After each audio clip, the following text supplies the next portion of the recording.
On this week's 51%, we speak with professor and author Falguni Sheth about her new book, Unruly Women, on the animosity faced by Muslim women in the U.S. My analysis is not just about the way Muslim women get affected, but the way that the bodies of women are always used in these judicial and institutional wars. We also hear from WAMC's Ashley Hupfl about how the overturning of Roe v. Wade could impact the country's foster care system. Coming up on 51%. I was standing around like one of those girls I had seen in a movie. The whole world was a movie back then. I had my sunglasses on, I wanted to be seen without seeing shy Lolita. I wasn't really in it, I didn't really get it. You're listening to 51%, a WAMC production dedicated to women's issues and experiences. Thanks for tuning in. I'm Jessie King. The overturning of Roe v. Wade has spurred continued discourse and rhetoric about women's bodies, specifically who decides what we get to do with our bodies and why. And in some ways, as our main guest today will tell us, that discussion extends beyond healthcare. Falguni Sheth is a philosopher and associate professor of women's gender and sexuality studies at Emory University in Atlanta, Georgia. Sheth has long focused her career on the intersection of race, politics, and the state, specifically when it comes to the treatment of Muslim women in the aftermath of 9/11. Now, unlike China and some countries in Europe, the U.S. doesn't full-on legally ban Muslim women from wearing certain head coverings, such as the hijab or the niqab, but Sheth argues that Muslim women in America still face their own brand of discrimination, harassment, and overall disapproval for covering their heads. By committing to modesty and signaling their religious faith, Sheth says American Muslim women have to live between societal norms and contend with assertions from both ends of the political spectrum that they are either a potential security threat or oppressed. Her latest book, Unruly Women, Race, Neocolonialism, and the Hijab, particularly explores the juridical discourse around Muslim women of color, especially Black Muslim women in the U.S. When 9/11 happened, I was particularly interested both in the way that Muslim men were being treated, but also in the way that Muslim women had a very different kind of reception from the state. You know, this was way back in like 2006, but there were just a number of stories about young Muslim teenagers who wore the veil, who at various points were arrested and detained for being potential terrorists. This was, remember, about 5 years after 9/11. So it's just been a long-term research interest of mine, and I think we've kind of stopped doing that in the 15 years since. But I think that there's another way in which Muslim men, but in general women, as we have been seeing the last few months, the way that national politics get written out on the bodies of women. And I think this is, you know, the book that I wrote is an example of that. So how do those politics get written out? And they're rather complicated politics in the sense that it's not this like, okay, we're going to target Muslim women. And it's subtle. It's not like it's about physical violence. Of course, there's a lot of that. But, well, we want to make sure that women are truly free and truly just. And we, meaning those who are in the position of judicial authorities or legislative authorities, have a very good idea of what freedom looks like. And we're going to help them be free in that way. So that's one part of it. And then I think the other part of it is a real kind of commitment to appearing neutral.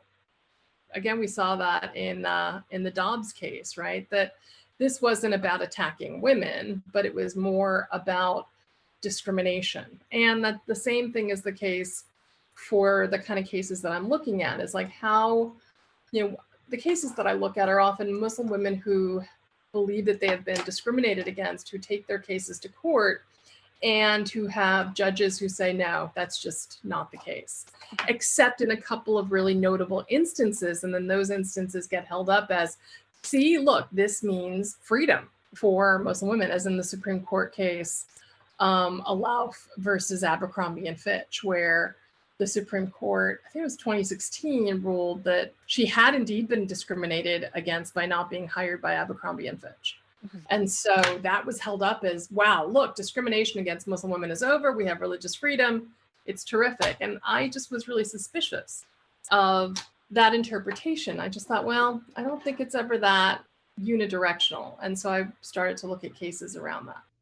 You mentioned that the discrimination can be subtle. So what are some of the standards and conditions that you see Muslim women facing? Often a lot of this has to do with workplace dress codes, what's okay and what's not okay. And so that's really what ends up being the lightning rod for contesting the treatment that women who wear the hijab or other kinds of the niqab or something are challenging, is that they're being discriminated against. So in the case of Samantha Alauf, she wore a multicolored scarf and she interviewed for a job at Abercrombie and Fitch. And they interviewed her, and by all accounts, it looked like she was a great candidate for their job. And she asked if her headscarf was going to be a problem. And the person who was interviewing her said that she didn't know, but she would check. Now, no one ever asked her why she wore it. They just made assumptions about it for religious purposes.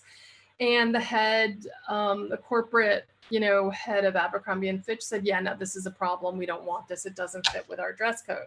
So she sued on the grounds that it violated her religious freedom and that she was being discriminated against, and the court ultimately ruled in her favor. But this was about a dress code that was being contested. And the fact is that women, men, but most often women and also Black women are often subjected to all kinds of dress codes having to do with hair or other outfits. So this was just one of many, many such things, but it took on this kind of public image of being about religious freedom. Were you seeing things like this like outside the workplace too? What did those cases look like? I mean, outside the workplace, it's a little bit harder to say because the cases that I've been looking at mostly have to do with discrimination. Mm-hmm. But I mean, besides employment discrimination, there are cases of kind of discrimination in prisons, like women who were perhaps visiting partners who were in prison, who were being searched or required to remove their headscarf. There's a particularly notable case in Michigan that happened around the same time, 2007, 2008, about, and this was actually a small claims case. And it was a woman who wanted to basically sue for false, not charges, but she was basically being charged with damaging her car and she wanted to challenge it. So she walked into a small claims court in the middle of Michigan and the judge, and she wore a niqab, and the judge was a male judge, and Paul Paruk was his name. And he basically demanded that she take off her niqab in order to continue to be able to pursue this case. And she said, look, I'm not able to because it violates my religious principles. But if you have a woman judge, I'm happy to take this off in front of her, but I can't do it in front of you. And he basically, in the transcript, and I write about this in one of my chapters, he basically just said, well, I know that's not true. I know it's a cultural choice. It's not religious. And you know how I know? Because Muslims told me. And I wrote an entire article about this. I was like, oh, this is about violating. First of all, it's about, transparency and how, he thought that somehow he could tell, which is true. This is what he said. He said, well, I don't know if you're telling the truth if you have a niqab on your face, which is kind of ironic, right? In this kind of COVID world where we're now all wearing masks, or we were wearing masks. And he goes, I need to be able to see your face in order to see if you're telling the truth. And the ACLU actually wrote a letter because this case went up through the state court system and said, well, actually, this isn't true. There are plenty of cases of witnesses who testify behind closed doors because they're worried about, their safety, or judges who are visually impaired and so only can listen to audio testimony. So it was a very strange assumption to kind of say, well, this inhibits the ability to see if I can tell the truth, whether you're telling the truth. And it was a small claims case, like it was a really minimal amount of money. And so she refused to take off her niqab, and the judge threw it out, literally just dismissed the case. So I wrote about it. And then later on, I was like, God, this is so strange that he would tell her that he knew that her niqab was a choice rather than just a hijab, which was a religious commitment because Muslims told him so. And it took a lot of other cases and kind of pondering it probably for about 6 months, like right before I was about to send the book in to my press. And I realized, oh my goodness, this is a case about race. Because I just, for whatever reasons, because, discrimination cases, especially religious discrimination cases, don't talk about race, because you can file a case under religious discrimination, or you can file it under race discrimination or sex discrimination, but you often cannot file these together. And so as a religious discrimination case, you couldn't discern what the race of the woman in question was, of the plaintiff. And it wasn't until I went back and I thought, this is really strange. This is a tone, because I kept hearing this tone in a couple of other very egregious cases, employment discrimination cases. In other words, the tone where the judge was just really dismissive, and was dismissive in a way that didn't make sense if you didn't know what the background of the plaintiff was. I just assumed that she was Syrian or Palestinian, because Michigan has an enormous kind of Muslim population of folks who were Syrian, et cetera, Lebanese, Middle Eastern. And that's when I realized that she was African American. And I thought, oh my goodness, this is actually fascinating that he implies that she's not really Muslim, not because she's wearing the niqab, but because she's African American. And that led me to realize that actually it's not about the legislation about the niqab. It's often about the racial characteristics or the features or background of the plaintiff that ends up determining how a court will treat you, which we know, right? In at least in like police brutality cases, often, as we've seen over the last few years.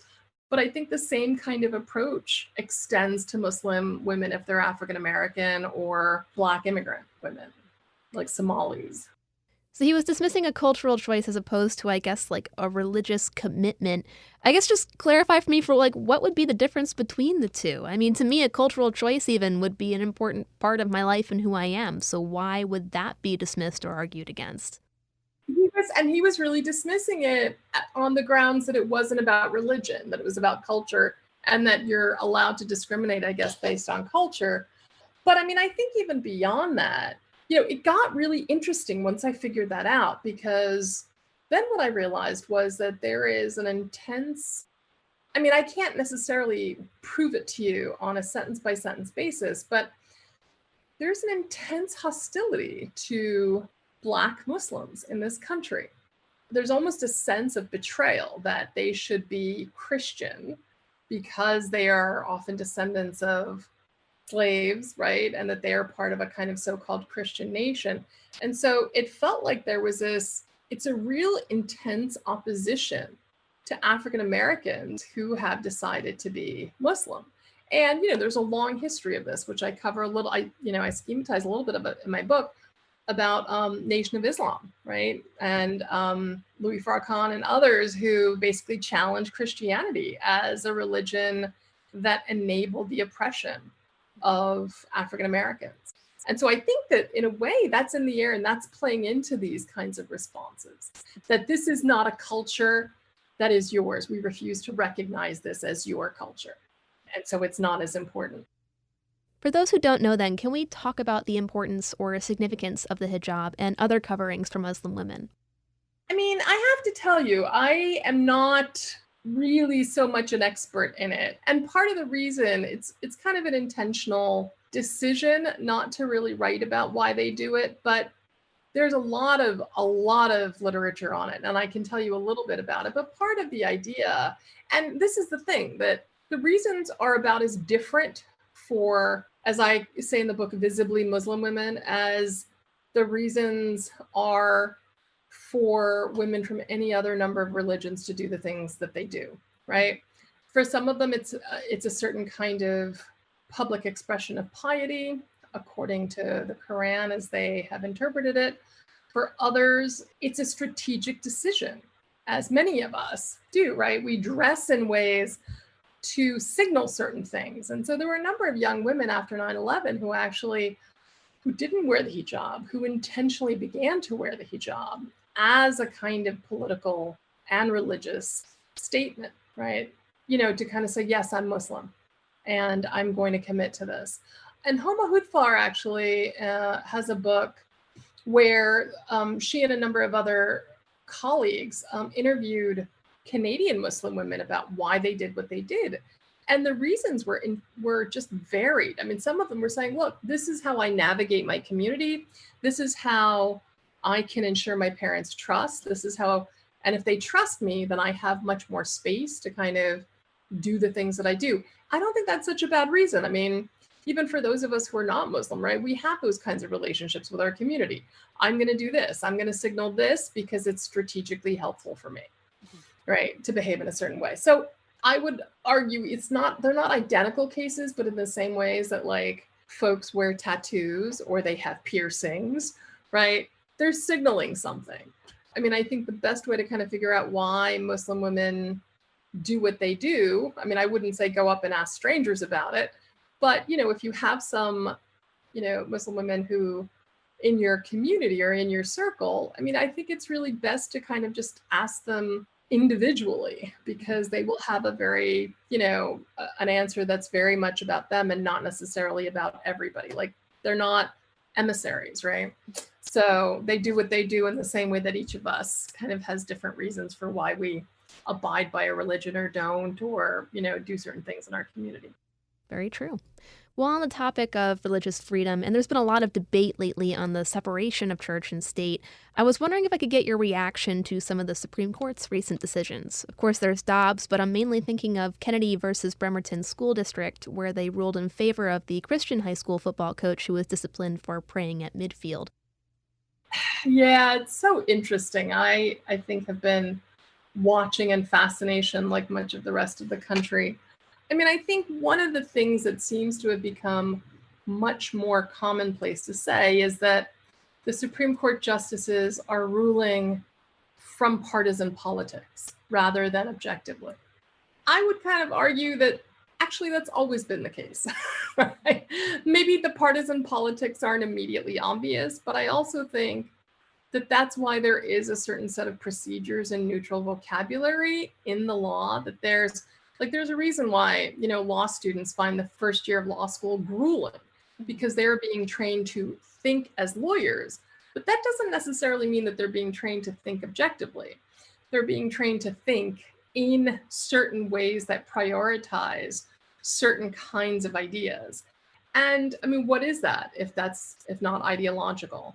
I mean, I realize that lots of people think that that's kind of controversial, but I do think that that's the history of the rule of law in this country, especially, but I would argue elsewhere that this is, you know, that the rule of law is based on a kind of cultural context that those in power bring and insist is objective and the only way to think. And so what we're seeing is perhaps a much less veiled, pardon the pun, version of this, right? Where it's like, yeah, they're ruling exactly how they think women should behave, or what they think the role of religion is. But like in the case of Dobbs, the abortion case, you know, if you read the case, they're actually suggesting that abortion has always been criminalized. And they think that that means that women are not discriminated against. But it's like, but because they have never been taken seriously as subjects, right? They've never been taken seriously as individuals who have political authority and decision-making agency in their persons. That's why abortion has often been criminalized. So where does that fit in? Is that objective, or is that a particular kind of ideological vision, right? So yeah, I think this is a lot of the same. And I mean, I think the football coach praying, I mean, that felt very clearly, yes, partisan, but they were able to write about it in a way that suggested that it was compatible with principles of religious freedom. But, you know, when you read the case, you realize it was really kind of intended to go up to the court for exactly this kind of purpose. I guess this might be a broad question, but what does religious freedom look like to you? Religious freedom often looks like the sense of legitimate religions that those in power have. I think it often looks like the religion that are extended by those in power. I mean, not to a T, but certainly this is kind of the point. I mean, that I don't think that this Supreme Court case involving the football coach necessarily reflects religious freedom for Muslims. I don't think that it necessarily reflects, religious freedom across the board. I think it's a very specific understanding. What should it look like? I mean, that's a complicated one, right? I mean, certainly I am a kid of the 70s and 80s where I thought, yeah, I like this idea of the separation of church and state, where you don't have, religious figurines adorning city property or government buildings. So, to me, that felt very obvious, but maybe it's just because of the time that I grew up. But I also think that it might be an idea that just is continually changing and needs to continually be revised so that it does tend to reflect more and more newcomers and others who enter into this country. I mean, that is, after all, part of the history of settlers, right? That they came in part for religious freedom, in addition to other kinds of nefarious purposes. But we do have to kind of keep coming back to that and say, how do we want to change that so that it's more inclusive? You've mentioned that your research also focuses on the discrimination faced by Muslim women in other countries. So how is it different, or is it different outside the U.S.? If anything, I think that it's much more spectacular in other countries. You mentioned the burkini. And the burkini is such a fascinating site of contestation, right? Because this is kind of like, it almost looks like scuba wear or something like that, where women are completely covered. And this has now become, I mean, at least over the last few years, the site of contestation where police are patrolling French beaches and charging women who wear the burkini, or, pulling them off the beach or threatening to arrest them if they don't take off their burkini. But on the other hand, there are Chinese women who wear very similar outfits because they are really concerned about the effects of the sun. Very similar outfits, and they're not actually approached in the same way. So, so it's much more spectacular. I do think that, the discrimination against Muslims in various parts of Europe is much more, I wouldn't necessarily compare it as more or less, but it's intense. It's very intense because there is this sense that Muslims have kind of taken over Europe. And it's kind of almost part and parcel of replacement theory, which we're now starting to see here, but it's been there for quite a while. This idea that white Europeans are starting to be replaced by Turks and Moroccans and Algerians and North Africans and, and African Muslims. And so I do think that they are really seeing the brunt of it, not just in terms of the veil, the hijab, because for at least the last 20 years, there have been laws, right, regulating wearing the hijab in public institutions, but also in terms of whether mosques can be built and where they can be built and what kind of school lunches are served and whether they're allowed to be halal. And that has a lot to do with kind of partisan, very conservative politics. So I think they're seeing a lot of it, but I think it's playing out differently. And that's why I chose to write the book that I wrote, is to say the way that it plays out in the US is less visible, it's less dramatic. It happens through the thing that most Americans hold near and dear to their heart, namely procedures and rule of law in the name of justice. And so I wrote the book to say, I'm not sure justice is really being served here. Well, Falguni, thank you so much for taking the time to speak with me. That was all the questions that I had for you, but is there anything that I missed that you wanted to hit, or an overall message that you hope readers take away from your book?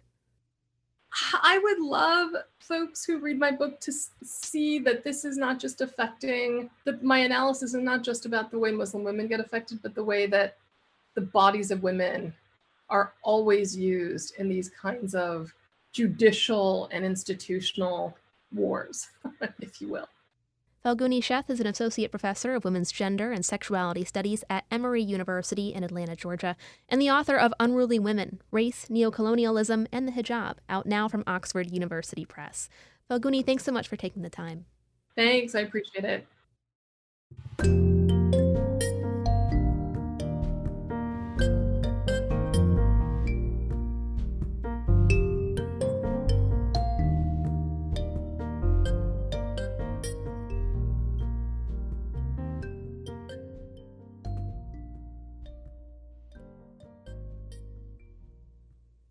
Over the last few weeks, we've been discussing the Supreme Court's decision to overturn Roe v. Wade, ending constitutional protections for abortion in the United States. Now that we're in a post-Roe era, people will undoubtedly give birth to children that they either cannot or choose not to care for. So what does this mean for the already overburdened foster care system? WAMC's Ashley Hupfl took a look at conditions in the Northeast. While recent data by the Federal Children's Bureau of Administration of Children and Families showed the number of children in foster care had been decreasing, caseworkers and advocates are bracing for a turnaround after the U.S. Supreme Court struck down Roe v. Wade and many states enacted trigger laws banning abortion. Mariah Craven is with the National Foster Youth Institute. If you force people to have children that they may not want, the sort of logical extension of that is that the child could end up in foster care. And even, sometimes children are wanted, but, the reality is that people can't always afford them at that moment in their life. And a significant number of children end up in foster care due to poverty-related issues. So, if we know that the majority of women who seek abortions do so for financial reasons, it just stands to reason that the issues that put young children and young adults into foster care are just going to be exacerbated. Advocates like Craven worry that red states that quickly move to ban abortion are not prepared to handle the increased demand in their child welfare systems. The people who are celebrating the overturning of Roe versus Wade and saying, we worked so long and so hard for this, what they weren't working on was putting things in place to make it possible or easier for people to have families. And that's what is so frustrating and frightening about all of this, is that this is a system that was strained to begin with. And if we're not going to bother to give women and people who can get pregnant access to health care or raise their wages or give them affordable child care, then what do we expect them to do? A November 2021 report by the Federal Administration for Children and Families found there were about 427,000 children in foster care, with more than 117,000 children waiting for placement into a home. Comparatively, New York has about 16,000, with 700 waiting for placement. In Massachusetts, there are about 10,000 children in foster care, with about 650 children in group homes. Vermont has about 1,000 children in foster care and about 400 children in group homes. And Connecticut has about 4,000 children in placement and about 275 children in group homes. Peter Gannon, President and CEO of United Way of the Greater Capital Region, says they have introduced a new campaign to raise awareness of the need for new foster families. The organization's 211 helpline allows people to learn about becoming a foster parent. We looked at this ongoing crisis that we have here in New York State with the foster care system. We have a great partner at Berkshire. We did some visibility activities with them during Foster Care Awareness Month in May. Nicole Wood is a foster parent in Schenectady. Although she expects fallout from the Supreme Court's decision, she believes the COVID-19 pandemic was even more devastating to the system. Whether or not the Supreme Court decision affects this, I'm sure down the road it will.